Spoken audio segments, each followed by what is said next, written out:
Bismillah, Assalamualaikum warahmatullahi wabarakatuh. Apa kabar anak-anak semuanya? Semoga selalu sehat dan selalu semangat.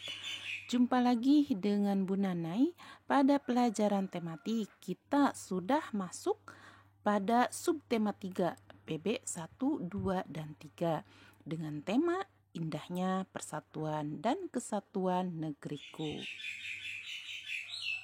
Pada pembelajaran pertama ini, kita akan mengawalinya dengan melakukan percobaan. Ya, percobaannya bagaimana? Ya, kita siapkan magnet. Magnet bisa kalian pakai, yaitu magnet yang ada pada lemari pendingin kalian. Kemudian ada jarum pentul, ada peniti, ada pensil, juga ada daun, kerikil, atau apa saja ya, benda-benda dari plastik dan benda dari logam. Nah, kalian lakukan kegiatan seperti ini. Dekatkan magnet yang kalian miliki tersebut kepada benda-benda yang sudah kita siapkan tadi ini ya. Nah, apa yang terjadi? Nah, kalian bisa menjawab pertanyaan-pertanyaan yang ada pada halaman 95. Ayo berdiskusi. Nomor 1, apa yang terjadi pada saat magnet didekatkan pada benda-benda kecil yang kamu sediakan? Nah, kalian bisa menjawabnya bukan? Nomor 2, benda apa yang dapat ditarik oleh magnet? Nah, kalian juga bisa menjawabnya setelah melakukan kegiatan, setelah melakukan percobaan. Benda apa saja yang tidak dapat ditarik oleh magnet? Nah, kalian juga bisa menjawabnya setelah melakukan kegiatan tersebut ya. Intinya, kesimpulannya setelah kalian melakukan percobaan bahwa magnet mempunyai kemampuan menarik benda-benda yang terbuat dari logam. Nah, ini oleh kalian silahkan nih yang Ibu lingkari ini, silahkan kalian stabilo.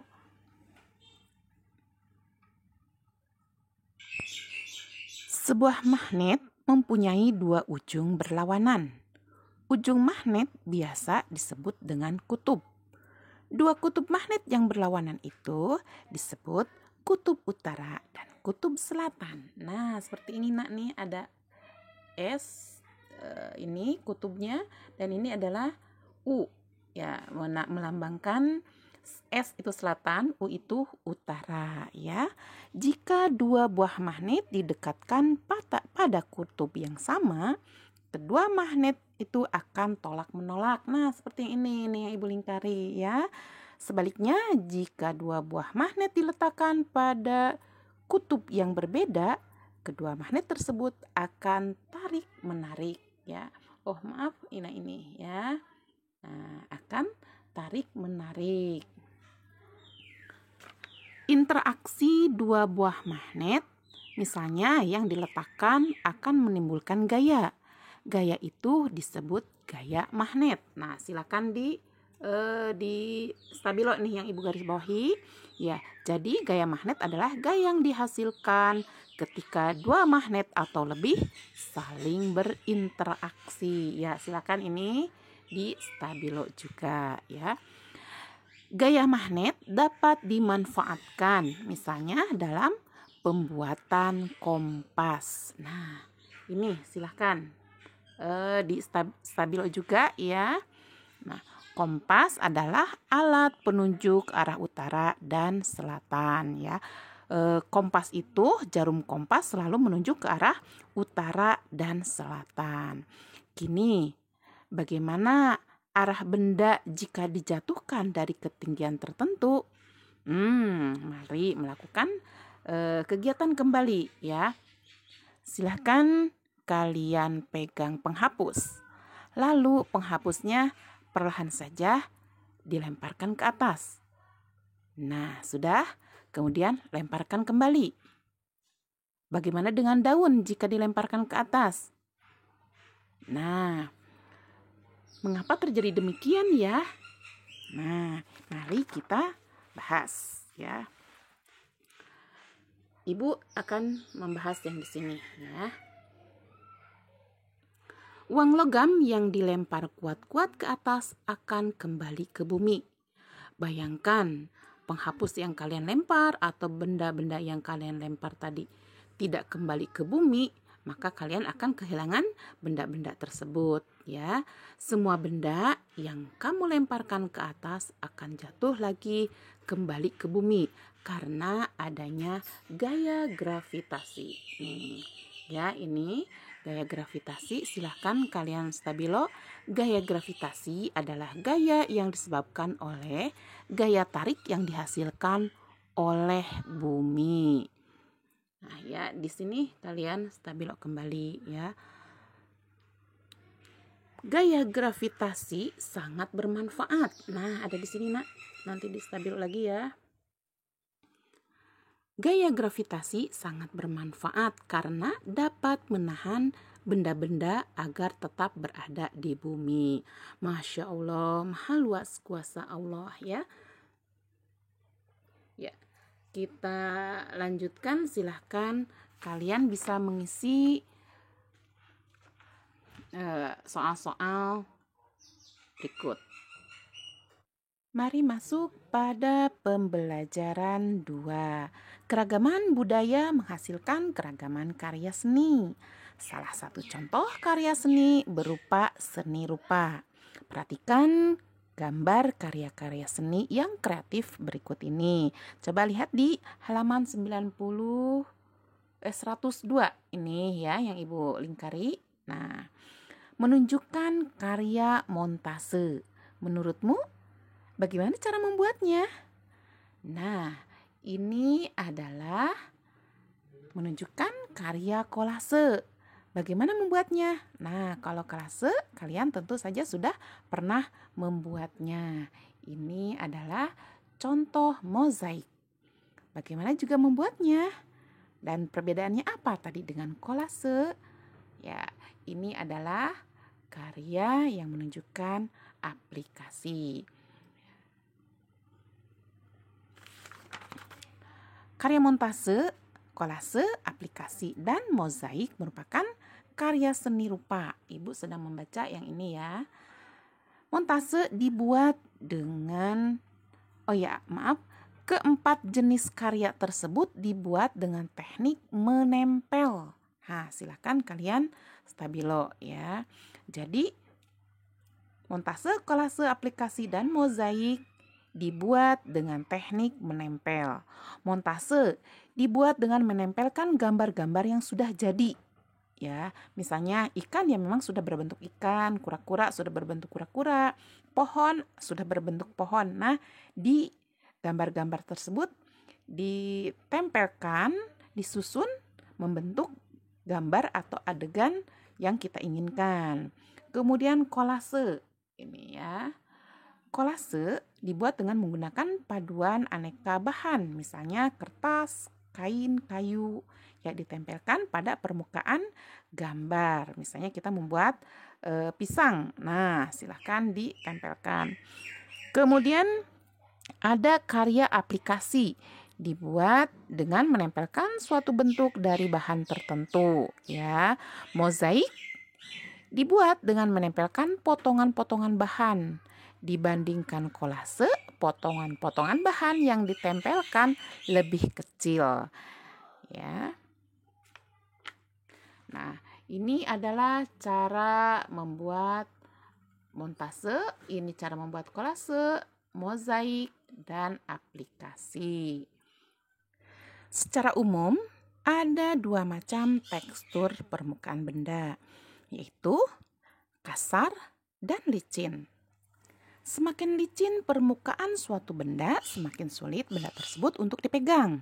Sebaliknya, benda mempunyai permukaan kasar semakin mudah untuk dipegang. Kekasaran dan kelicinan permukaan benda memengaruhi nilai gaya gesek yang dihasilkan. Gaya gesek adalah, ayo kalian tolong di stabilo. Gaya gesek adalah gaya berlawanan arah yang dihasilkan oleh satu benda ke benda lain yang dipengaruhi oleh permukaan benda. Contoh gaya gesek misalnya, gaya gesek antara telapak tangan dengan benda yang dipegang, atau gaya gesek antara telapak kaki dengan lantai yang saat kita melangkah. Tolong dicatat oleh kalian manfaat gaya gesek. 1. Ayo. 1. Membantu makhluk hidup dan benda-benda bergerak tanpa tergelincir. Nah, misalnya sendal sepatu kita. Nah, selalu ada alurnya kan di bagian bawahnya. Nah, itu ketika kita melangkah di lantai itu melakukan gesekan supaya kita tidak tergelincir. Nah, itu dibuatkan alur-alur ya, seperti itu ya. Kemudian nomor 2, menghentikan kendaraan saat bergerak. Nomor 3, menciptakan panas seperti pada korek api. Mari kita masuk pada pembelajaran 3. Masyarakat Indonesia beragam dalam budaya, suku bangsa, bahasa, dan agama. Selain itu ada pula keragaman dalam ekonomi. Mari kita pelajari keragaman ekonomi di Indonesia. Aktivitas ekonomi terdiri atas 3 bagian. Nah, silakan stabilo di sini nak ya. Ya, Ibu mungkin akan menyingkat saja bacanya. Aktivitas ekonomi terdiri atas 3 bagian, yaitu produksi, distribusi, dan konsumsi. Aktivitas ekonomi penduduk Indonesia disesuaikan dengan kondisi wilayah Indonesia. Apakah pekerjaan orang tuamu? Apakah ada yang berkaitan atau berhubungan dengan pertanian, atau peternakan, atau perikanan, atau kehutanan? Ya, berikut beberapa jenis aktivitas ekonomi dan bidang ekonomi terkait. Di sini ya, Ibu akan baca nih nomor 1. Aktivitas ekonomi di bidang pertanian. Aktivitas ekonomi di bidang pertanian didukung dengan kesuburan tanah dan membutuhkan banyak air. Aktivitas di bidang pertanian dibagi menjadi 2, yaitu ada pertanian lahan basah dan pertanian lahan kering.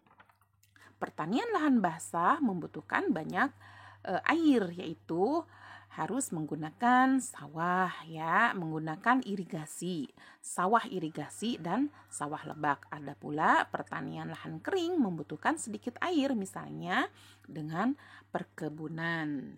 2, ini ya, aktivitas ekonomi di bidang peternakan, yaitu dengan membudidayakan hewan-hewan seperti, nah jenis hewan yang dibudidayakan adalah ini, ada unggas, ada hewan kecil, ada hewan besar. Hasil ternaknya bisa berupa telur, daging, susu, dan lain-lain.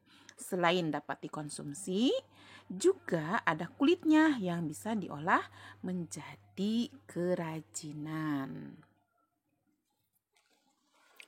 3. Aktivitas ekonomi di bidang perikanan. Dengan perairan yang sangat luas ini, Indonesia dikenal dengan sebutan negara maritim, yaitu negara yang wilayah perairannya sangat luas ya. Di sini menyimpan potensi alam ya, yaitu dengan banyaknya ikan-ikan di lautan. Kemudian nomor 4-nya yaitu aktivitas ekonomi di bidang kehutanan. Hutan Indonesia menghasilkan kayu yang dapat diekspor ke luar negeri. Aktivitas kehutanan harus dibarengi dengan atau harus diimbangi dengan melestarikannya, yaitu dengan cara tebang pilih. Nah, di sini nih kalian coba dilihat nih, di sini ada di stabilo ya. Dengan cara tebang pilih atau melakukan penghijauan, reboisasi ya. Adapun fungsi dari hutan. Nah, di sini kalian stabil juga. Ya. Fungsi dari hutan yaitu sebagai penyimpan cadangan air tanah, penyimpan iklim, serta tempat habitat flora dan fauna juga dapat dimanfaatkan sebagai objek wisata. Ya, semoga kalian dapat memahaminya. Arti penting memahami keragaman dalam masyarakat Indonesia. Keragaman masyarakat Indonesia hendaknya kita pahami bersama sebagai kelebihan bangsa Indonesia yang bisa memperkaya khasanah budaya nasional. Kita harus bisa menerima keragaman dalam masyarakat dengan bijaksana, dan kita hendaknya bisa menjadikan keragaman yang ada sebagai alat untuk mempererat persatuan dan kesatuan. Kurang memahami keragaman dalam masyarakat Indonesia dapat menimbulkan dampak negatif. Ya, berikut ini adalah beberapa dampak negatif tidak adanya pemahaman. Nah, di sini boleh kalian stabilo ini ya. Ini dampak negatifnya yaitu 1. Terjadinya konflik baik ras, antar suku maupun konflik agama. 2. Perpecahan, ini ya. Perpecahan bangsa atau disintegrasi. Kemudian nomor 3-nya memandang masyarakat dan kebudayaan sendiri lebih baik. Nah, kemudian di lembar berikutnya ada juga ini adalah bentuk-bentuk atau tindakan yang mencerminkan sikap toleransi. Nah, di sini nih, ini adalah sikap-sikap yang mencerminkan sikap toleransi. Ya, kita harus bersikap menghargai perbedaan dalam masyarakat, ya, baik perbedaan suku, agama, ras, budaya maupun golongan. 2. Hidup berdampingan secara damai dengan orang lain meskipun berbeda suku, agama, ras, budaya maupun golongan. 3. Berinteraksi dengan baik tanpa ada sekat perbedaan suku, agama, ras, budaya, dan golongan. Nah, kemudian di bawahnya adalah beberapa sikap yang hendaknya kita hindari. Nah, yang ini ya nih, yang ini adalah sikap yang harus kita hindari ya. Tidak boleh memaksakan kehendak kepada orang lain, tidak boleh acuh tak acuh dan tidak boleh peduli terhadap lingkungan sekitar, tidak boleh menonjolkan suku, agama, ras, golongan, dan budaya tertentu dan sebagainya. Di sini ya, tidak boleh mencari, terakhir, tidak boleh mencari keuntungan diri sendiri atau mementingkan diri sendiri daripada untuk kesejahteraan orang lain. Nah, ini harus kalian beri tanda, beri stabilo sebagai pengingat kita ya untuk menghadapi tes-tes berikutnya. Ya, demikian penjelasan dari ST3. PB 1, 2, dan 3 sudah selesai. Kemudian Ibu akan memberikan tugas yaitu membuat montase ya dengan tema pemandangan di bawah air, underwater. Oke. Montase ini dibuat dengan menempelkan gambar-gambar yang sudah jadi ya. Insya Allah kalian sudah paham ya. Tugas dikumpulkan batas akhirnya hari Senin depan ya, tanggal 8 Februari. Jadi kalian ada waktu dari hari ini, besok Sabtu dan Ahad. Ya, insya Allah hari Senin kalian sudah selesai. Atau misalnya besok sudah selesai, Ahad sudah selesai, silahkan dikirimkan kepada wali kelas masing-masing. Ya, oke. Semangat kawan. Ya, semangat anak-anak, semangat kakak-kakak kelas 4 A, B, C, D. Barakallahu fikum. Subhanakallahumma wa bihamdika asyhadu an la ilaha illa anta astaghfiruka wa atubu ilaik. Wassalamualaikum warahmatullahi wabarakatuh.